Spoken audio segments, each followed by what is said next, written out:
Welcome to the New Path, New You podcast. My name is Ron Cool, and this is the first episode of season 3. I'm grateful to be with you guys today. Been a great 2024 so far, but this is the first episode of 2024. This episode, I wanted to kind of tease what season 3 is going to be all about. And it's really focusing on transformation and purpose. And I'm feeling just that's what I need to be talking about in this season.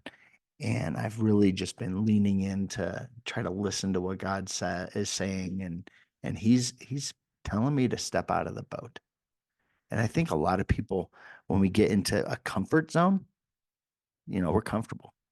And your body wants to keep you comfortable and your mind wants to keep you protected. So stay comfort. And I think the enemy wants to also keep you comfortable where you're not stepping out to what God's calling you to do. And, I'm leading a Bible study at church and there's a group of men in that group. And it's funny because every single one of us are kind of at that same point where we know we're being called to do something, but it's comfortable on the boat. So if you're being called to do something, are you going to stay on the boat? Just like when Peter stepped on the water, he took a step because God's asking to trust him. So if you trust God, take a step. Take a step. So I'm going to just be a little bit transparent here, kind of open up the curtains and let you guys know just my struggle.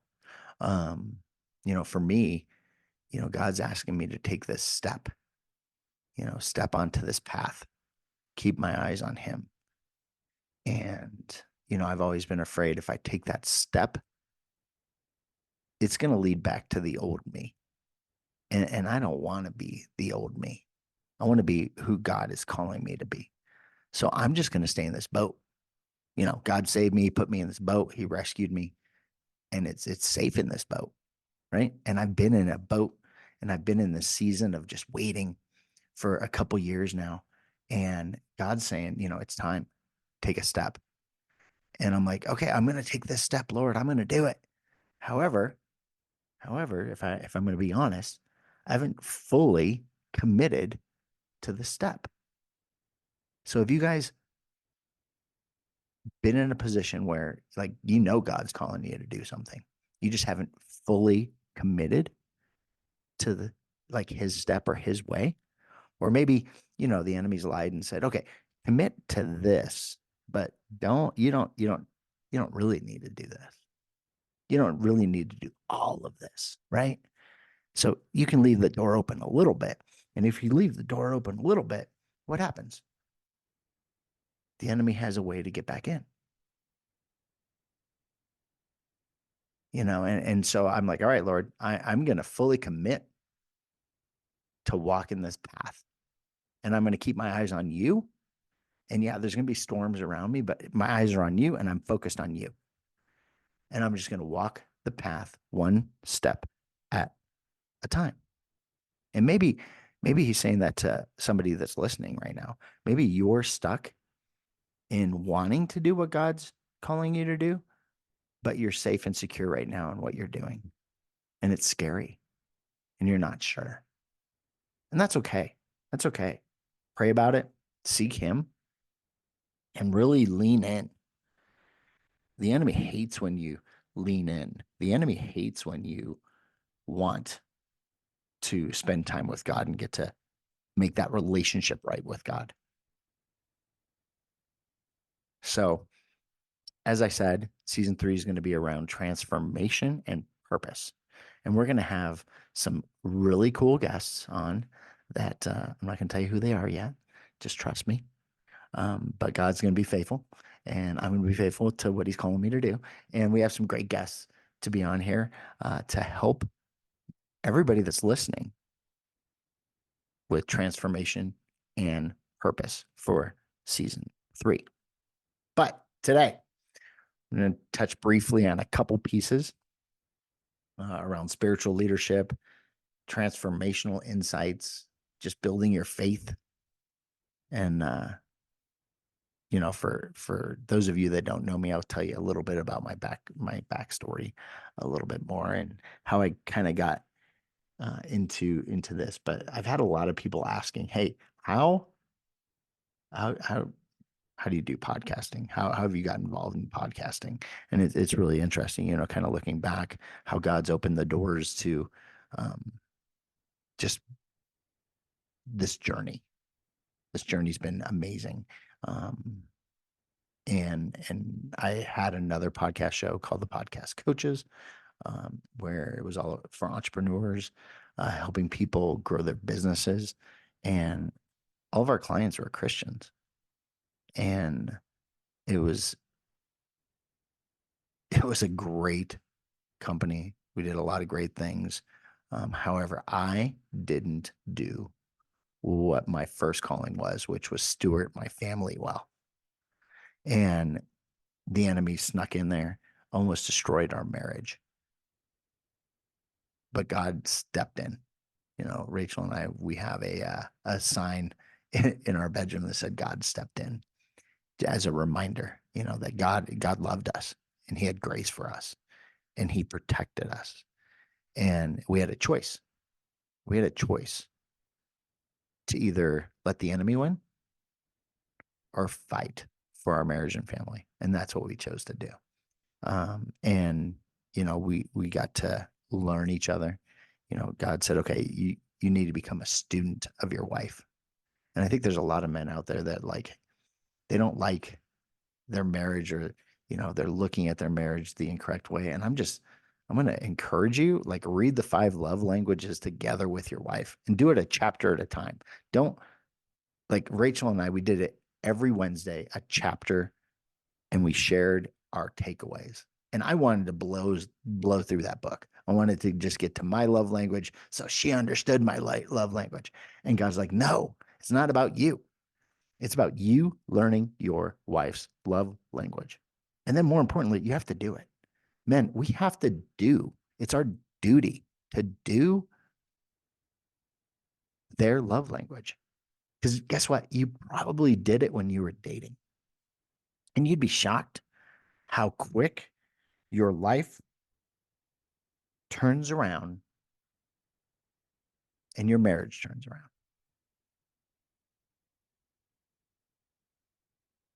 And looking back at Rachel and I's life, we were blessed to be able to take a full year to work on nothing but reprioritizing our lives, putting God first, putting our marriage second, and then putting everything else after. Our kids was after our marriage, and then everything else after our kids.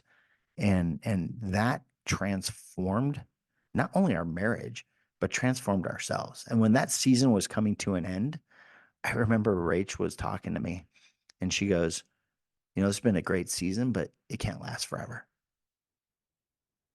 So how are we going to do it when it changes? And it's interesting because I was like, we'll be fine. But you know what? I didn't want it to change. I liked that life.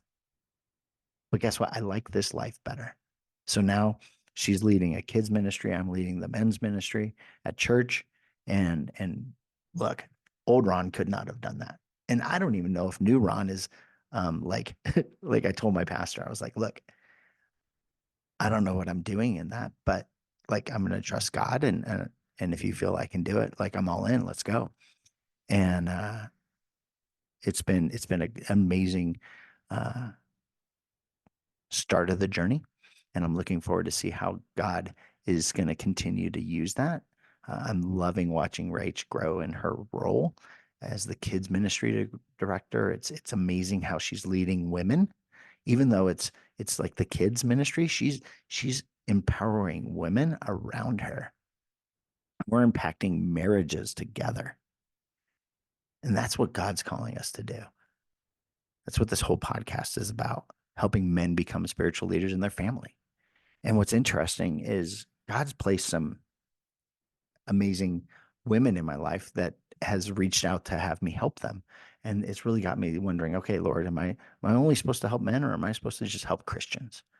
And I had one lady um, reach out, and just to be super transparent, I kind of thought it was a scam.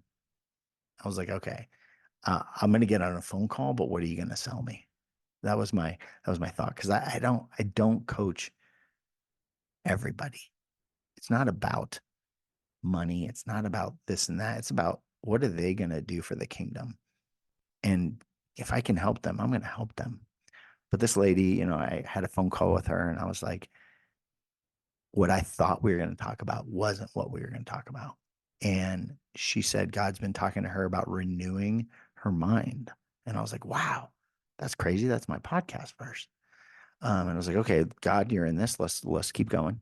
And I said, how'd you find me? How'd you find me? She goes, I Googled top Christian coach and your name showed up.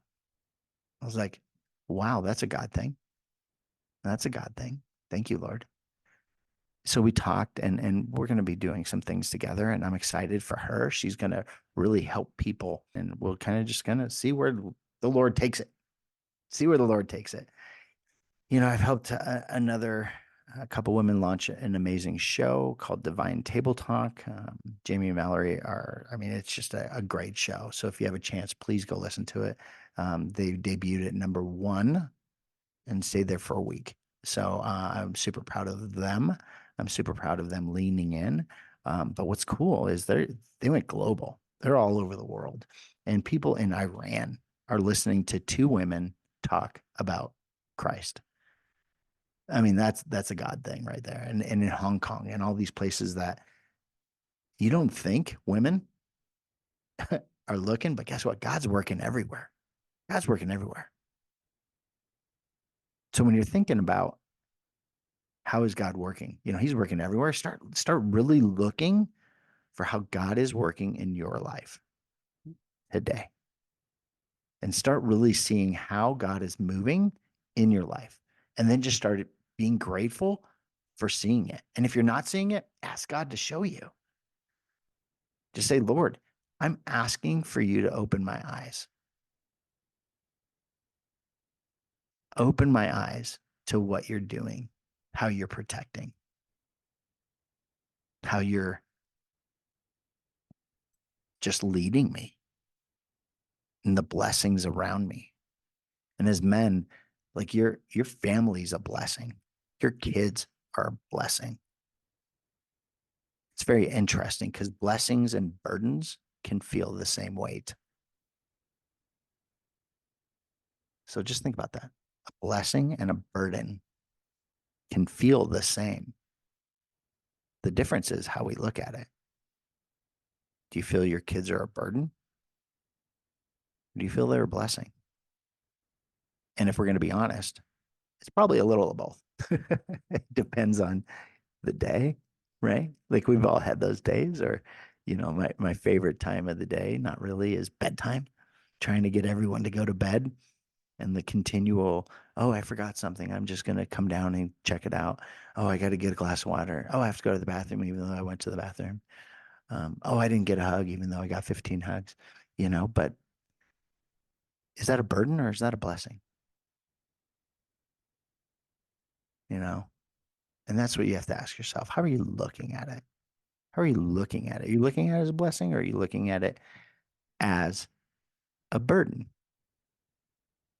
And then you can go a little bit farther as men. Are you looking at your wife as a blessing or a burden? Are you looking at the things she's asking you to do as a blessing or a burden? I was talking to someone the other day, and he's like, I did all these things, and my wife came home and pointed out the one thing I didn't do. And then you probably know how he reacted. He wasn't too happy about it. But he said, what if I just asked what she wanted and then I did that?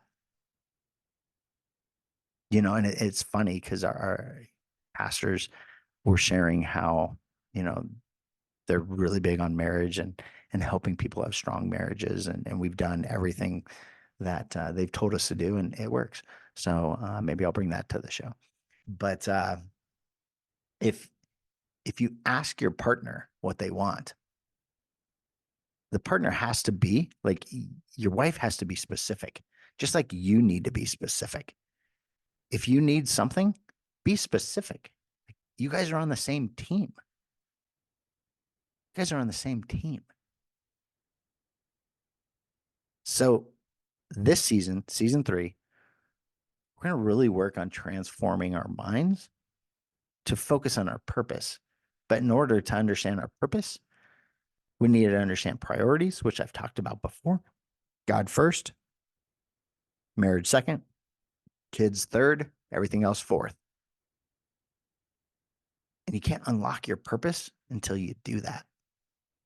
And I shared this analogy at my small group. And it's, if you visualize a triangle in front of you and God's on the top of that triangle. If you go to my Instagram, you'll see the image. I'll post it today. God's on the top of that triangle. And you and your wife are on opposite ends of the lines going up to the tip of the triangle. So if you're chasing God hard and you're close to God, but she's not, she moves down the line. So you're further away from each other. But if your wife is chasing God and you're not, and you're pulling back, you're further away on the triangle.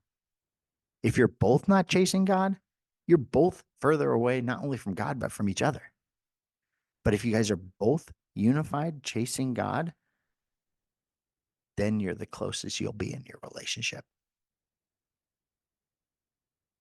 So the question is, are you leading your wife to want to chase God? And are you chasing God? And don't do it in private. Don't grab your Bible and hide. Do it in the open. Your family sees it. Your wife will see it. And then you'll start wanting to chase him more, because you're going to start to see the difference in your wife, and you're going to start to see the difference in your children. And then you're going to have a whole family chasing the Lord. And guess what? Then you've created a generational change in your family. And once you've created the generational change in your family, you've fulfilled your purpose. Now you just got to go tell people about God. So I'm looking forward to season 3. Hope you enjoyed this episode. And I cannot wait to see a transformed you on your path for a new you. Have a great time. I'll see you next week.